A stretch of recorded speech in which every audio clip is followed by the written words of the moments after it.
بسم اللہ الرحمن الرحیم۔ السلام علیکم ورحمۃ اللہ وبرکاتہ۔ Welcome to my YouTube channel اسلامی اردو کہانیاں۔ ایک عظیم قربانی۔ خلیل اللہ سیدہ ہاجرہ اور بیٹے اسماعیل کو فاران کی گرم اور خشک پہاڑیوں میں گھری وادی بطحا کے اندر چھوڑنے کے بعد انہیں بھول نہیں گئے تھے، بلکہ ہر ماہ ان کی خبر گیری کے لیے فلسطین سے یہاں تک براق پر آتے اور ایک پہر ان کے ساتھ گزارنے کے بعد واپس چلے جاتے رہے۔ ادھر ارض شام میں ان کی دعوت دن بدن پھیلتی چلی گئی اور آپ کے مسلمان ساتھیوں کی ایک بڑی جماعت قائم ہو گئی۔ پھر جس طرح اللہ ذوالجلال نے ان کی دعوت میں برکت دی اور اسے پھیلا دیا، اسی طرح آپ کے اموال اور حکومت میں بھی وسعت عطا فرما دی۔ آپ پہلے فرد ہیں جنہوں نے دنیا میں ضیافت کی ریت قائم کی، اور اسی طرح آپ دنیا کے پہلے وہ فرد ہیں کہ جنہوں نے سرید بنایا۔ آپ ہمیشہ مہمانوں کے ساتھ کھانا کھاتے اور جس دن کوئی مہمان نہ آتا آپ کی طبیعت بے چین ہو جاتی، کھانا بھی نہ کھاتے۔ آپ کی یہ سنت حسنہ تمام اہل ایمان میں پھیل گئی، اور یہ بات ایک علامت کے طور پر معروف ہو گئی کہ جس کے ساتھ دشمنی کرنا یا اس سے بدلہ لینا مقصود ہوتا ہو تو اس کے گھر سے کچھ کھایا پیا نہ جاتا، تاکہ میزبان دھوکے میں نہ رہے اور اپنا دفاع کر سکتا ہو تو کر لے۔ اسی طرح میزبان بھی گھر آئے مہمان پر زیادتی نہ کرتا تھا۔ وقت کا دھارا بہتا رہا اور دیکھتے ہی دیکھتے 10-11 سال کا عرصہ بیت گیا۔ پھر اچانک ایک رات آپ کو بوقت سحر خواب آیا کہ اپنے بیٹے اسماعیل کو اپنے ہاتھوں ذبح کر رہے ہیں۔ اگلا دن بڑی بے چینی سے گزرا کہ اس خواب کی تعبیر کیا ہو سکتی ہے۔ اگلی رات آئی تو یہی خواب پھر دکھائی دیا۔ دوسرے دن اور زیادہ بے چین ہوئے مگر کسی سے تذکرہ نہ کیا۔ اسی کلفت میں سارا دن گزارا اور پھر تیسری رات سر پر آ گئی۔ اللہ کی تعریف و تمجید اور ذکر و اذکار کے بعد اپنے بستر پر لیٹے تھے کہ چند گھڑیوں بعد نیند کی آغوش میں آ گئے۔ بوقت سحر پھر وہی خواب دکھائی دیا۔ تب آپ اٹھے، طہارت حاصل کی اور اللہ کی بارگاہ میں کھڑے ہو گئے۔ دعا کی کہ اے باری تعالیٰ، اگر تیرا حکم ایسا ہی ہے تو پھر مجھے ثابت قدمی عطا فرما۔ ادھر آج والا دن آپ کا موعد سفر بھی تھا۔ سورج طلوع ہوتے ہی سارا سے کہنے لگے، آج ذرا جلدی جانا چاہتا ہوں اور ممکن ہے کہ واپسی میں کچھ دیر ہو جائے، لہٰذا اندیشہ نہ کیجیے گا۔ پھر تیاری فرمائی اور جبریل امین کی رفاقت میں براق پر سوار ہو کے بوقت اشراق وادی بطحا میں اپنے مکی اہل خانہ کے پاس پہنچ گئے۔ ہاجرہ و اسماعیل کو بھی حسب عادت آپ کی آمد کا انتظار تھا۔ صبح ہی صبح جب انہیں اپنے سامنے پایا تو بہت خوش ہوئے۔ جلدی سے دسترخوان چن دیا گیا اور پھر سب نے مل کر کھانا کھایا۔ کھانے کے بعد خلیل اللہ اپنے بیٹے اسماعیل کو ساتھ لیے بستی سے باہر وادی مینا کی طرف چل نکلے، اور جب اس مقام پر پہنچے کہ جہاں اسماعیل علیہ السلام ان کے پہلو بہ پہلو اپنی ننھی منی ٹانگوں کے ساتھ دوڑ میں حصہ لیا کرتا تھا، اور اب 11-12 سال عمر ہونے کے باوجود مسابقت میں اپنے ابو جان کے برابر آ گیا تھا، خلیل اللہ انتہائی رس بھرے الفاظ کے ساتھ مشفقانہ لہجے میں گویا ہوئے، یا بنیا انی اری فی المنام انی اذبحک، بیٹا کچھ دنوں سے میں خواب میں دیکھ رہا ہوں کہ تمہیں اپنے ہاتھوں ذبح کر رہا ہوں۔ آپ نے ایک ایک لفظ پر زور دیتے ہوئے اس ننھے مجاہد کو ساری بات سمجھائی۔ جانب ادھر، یہ اللہ ذوالمنان کا حکم ہے جو ٹالا نہیں جا سکتا، اور پھر دیکھو نا، ہم سب اس کی امانت ہی تو ہیں، وہ جب چاہیں ہمیں واپس لے لے۔ فانظر ماذا تری، دیکھ لو اب تمہاری کیا رائے ہے۔ جن بچوں نے اپنے رب کی خاطر سارا سکھ چین قربان کر دینے والی بڑی حوصلہ مند اور صالح ماؤں کی عاطفت میں پرورش پائی ہو، اور جن کے ابراہیم خلیل اللہ جیسے اواہ و حلیم باپ ہوں، ان کے حوصلے بہت بلند اور عزم بڑے سمیم ہوا کرتے ہیں۔ بیٹا، قال یا ابت افعل ما تؤمر ستجدنی انشاء اللہ من الصابرین، بڑے ادب و احترام سے کہنے لگا، بابا جان، جس کام کا آپ کو حکم دیا گیا ہے وہ آپ کر گزرے، میں آپ کا فرزند ہوں، آپ مجھے انشاءاللہ صبر کرنے والوں میں پائیں گے۔ دونوں باپ بیٹا دل دہلا دینے والی یہ مصمم گفتگو کرتے چلے جا رہے تھے کہ وادی مینا شروع ہو گئی۔ شیطان لعین سارے باتیں سن کے جل بھن گیا کہ باپ بیٹا اللہ کے حکم کی تعمیل میں اس حد تک تیار ہو گئے ہیں۔ اپنے جی میں کہنے لگا، اگر آج میں انہیں اپنے فتنے میں مبتلا نہ کر سکا تو پھر کبھی بھی نہ کر سکوں گا۔ فوراً پیچھے کی جانب دوڑا اور ایک مسکین سے آدمی کی شکل میں اماں ہاجرہ رضی اللہ عنہا کے پاس آ گیا۔ بڑی روحانسی سی شکل بنا کے ڈبڈباتی آنکھوں سے گویا ہوا، اماں جی، کیا آپ کو معلوم ہے کہ ابراہیم آپ کے اکلوتے بیٹے کو کہاں لے گئے ہیں؟ کہنے لگیں، دونوں باپ بیٹا اپنی کسی ضرورت سے باہر گئے ہوں گے۔ نہیں ہاجرہ بی بی نہیں، آپ کو دھوکہ ہوا، اٹھیں اور کچھ کر لیں، وہ تو اسماعیل کو ذبح کرنے کے لیے لے گئے ہیں۔ اماں جی نے پوچھا، وہ ایسا کیوں کرنے لگے؟ بی بی، وہ سمجھتے ہیں کہ یہ ان کے رب کا حکم ہے۔ شیطان نے آخری جال پھینکا۔ ہاجرہ ساری بات سمجھ گئی، بڑے اطمینان سے جواب دیا، اگر وہ اپنے رب کا حکم مانتے ہوئے یہ کام کر رہے ہیں تو بہت ہی اچھا کر رہے ہیں، دفع ہو جاؤ یہاں سے، آئندہ اپنی منحوس شکل مجھے نہ دکھانا۔ شیطان کو منہ کی کھانی پڑی اور ذلیل و خوار ہو کے وہاں سے نکلا۔ تب وہ ابراہیم و اسماعیل کے پیچھے دوڑا اور اصلی شکل میں آ کے اسماعیل کے جی میں وسوسے پیدا کرنے لگا۔ اسماعیل، تمہارا باپ تمہیں کہاں اور کیوں لے جا رہا ہے؟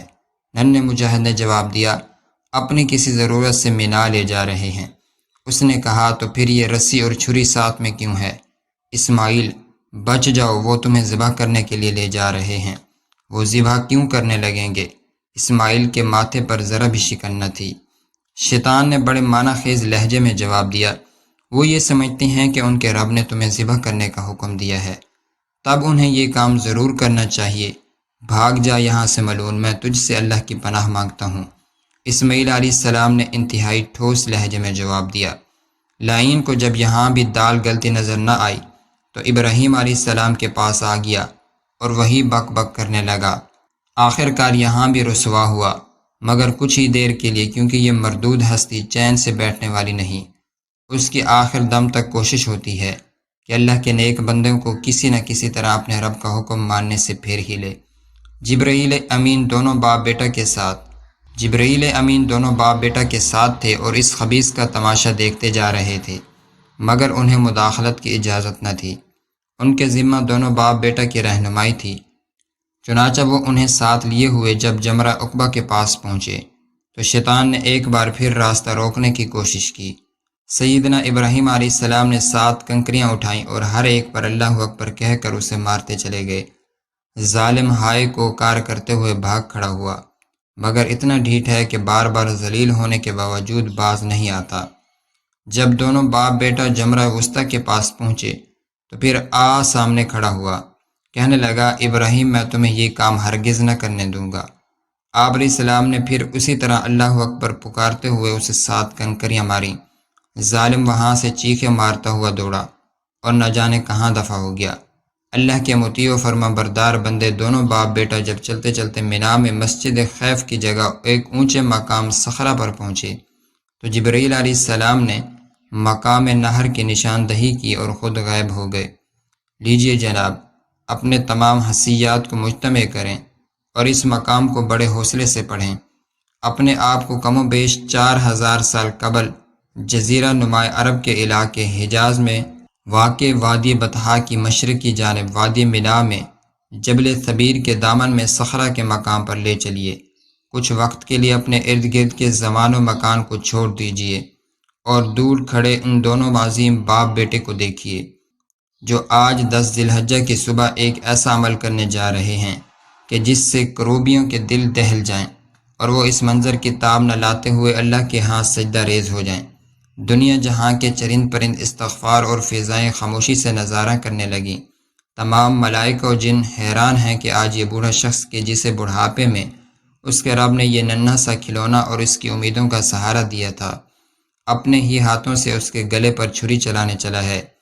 یہ سب تماشائی اس بوڑھے کی جوانی میں بھی ایک منظر دیکھ چکے ہیں۔ اس وقت بھی سب پکار اٹھے تھے، ربنا عبدک ابراہیم، ہمارے مالک اپنے بندے ابراہیم کو بچائیو۔ اس وقت تو اللہ نے اپنے بندے ابراہیم کو اپنے قدرت کے ذریعے بچا لیا تھا، اور آج تو اس واقعے سے بڑھ کر کوئی اور تماشا ہونے والا ہے۔ دیکھیں کیا بنتا ہے۔ اس پیارے سے ننھے منھے مجاہد نے سفید رنگ کا ایک لمبا کرتا پہن رکھا ہے اور اپنے رب کا حکم مانتے ہوئے اس کی راہ میں قربان ہونے کو بالکل مستعد کھڑا ہے۔ یہ مطیع و فرما بردار ننھا مسلم اپنے عظیم باپ خلیل اللہ سے بڑی رقت امیز باتیں کرنے لگا ہے۔ ابو جان، میرے پاس اس قمیص کے علاوہ کوئی دوسرا کپڑا نہیں ہے کہ جس میں آپ مجھے دفن کر سکیں۔ ذبح کرنے کے بعد اسی میں ہی مجھے دفن کر دینا۔ بابا جان، جب کسی جاندار پر چھری چلتی ہے تو وہ تڑپنے بھی لگتا ہے نا۔ آپ چھری کو بہت تیز کر لیں تاکہ کاٹنے میں آسانی رہے۔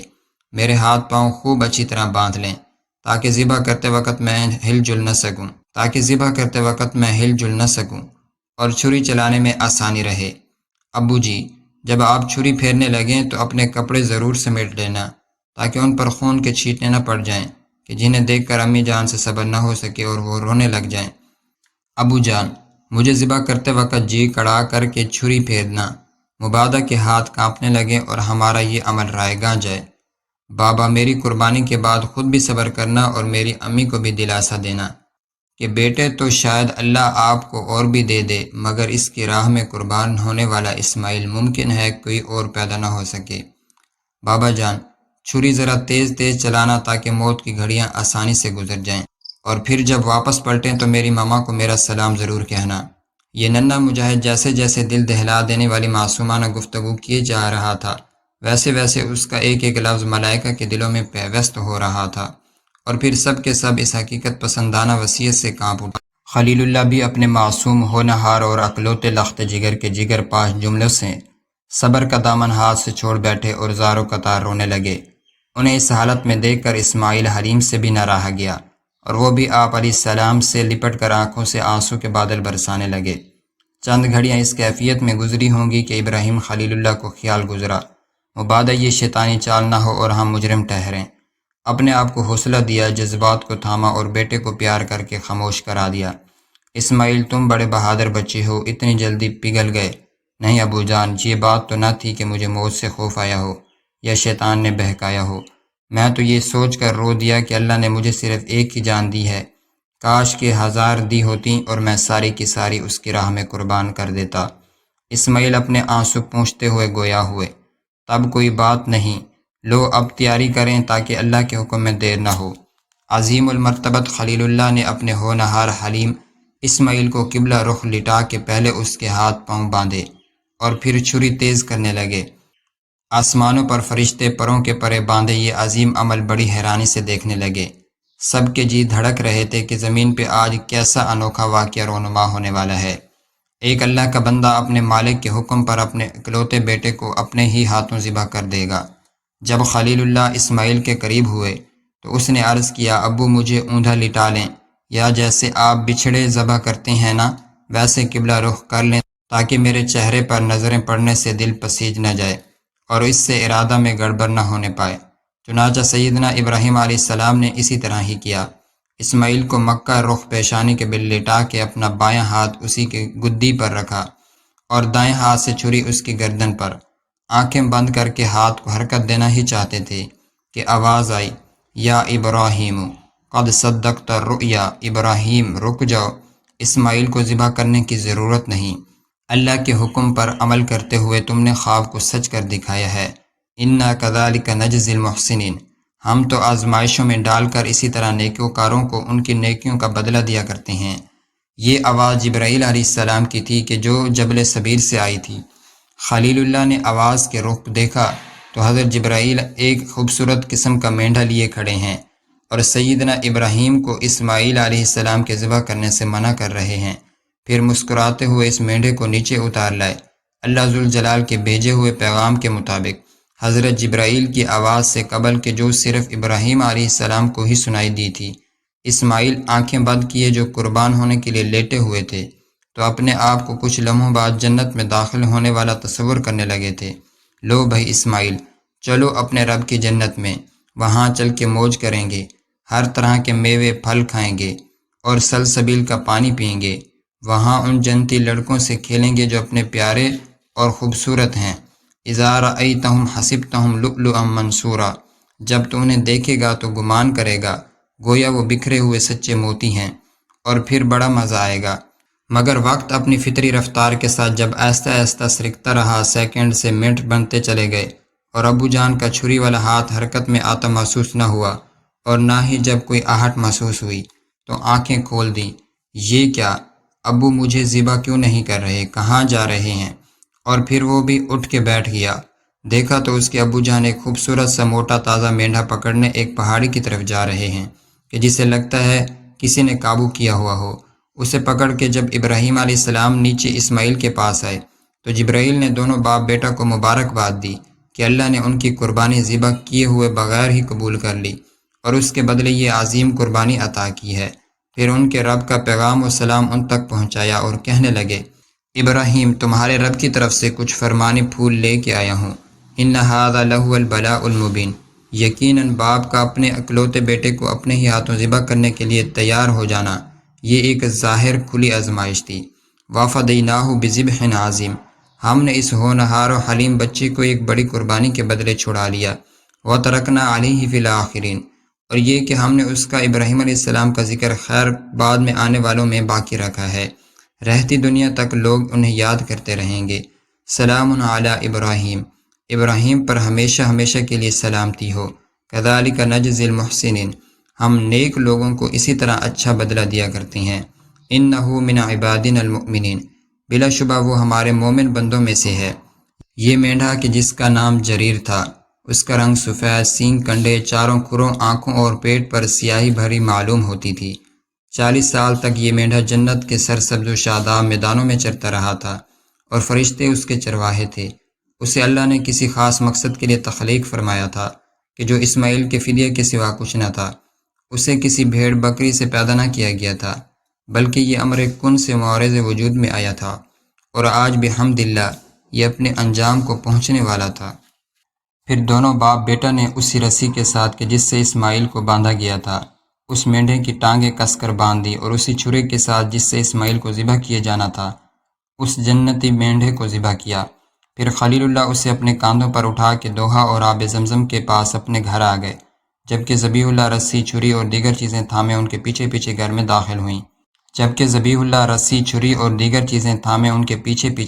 داخل ہوئے۔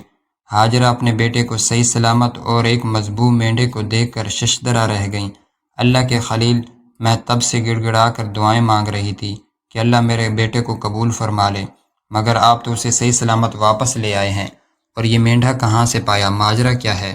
اسماعیل کو ذبح کیوں نہیں کیا؟ ہاجرہ نے بے صبری سے ڈھیر سارے سوال کر ڈالے۔ اللہ کی بندی، ذرا حوصلہ تو کرو، تمہاری ساری بات بتلائے دیتا ہوں، لاؤ پہلے پانی پلاؤ۔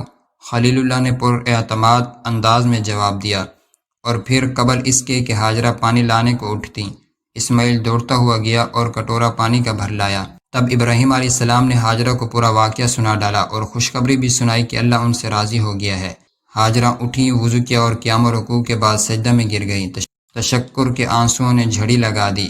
اللہ، میں تیری عاجز بندی کن لفظوں سے اور کس انداز سے تیرا شکریہ ادا کروں کہ تو ہمیشہ ہمیشہ کے لیے راضی ہو جائے اور ہماری خطاؤں کو معاف کر دے۔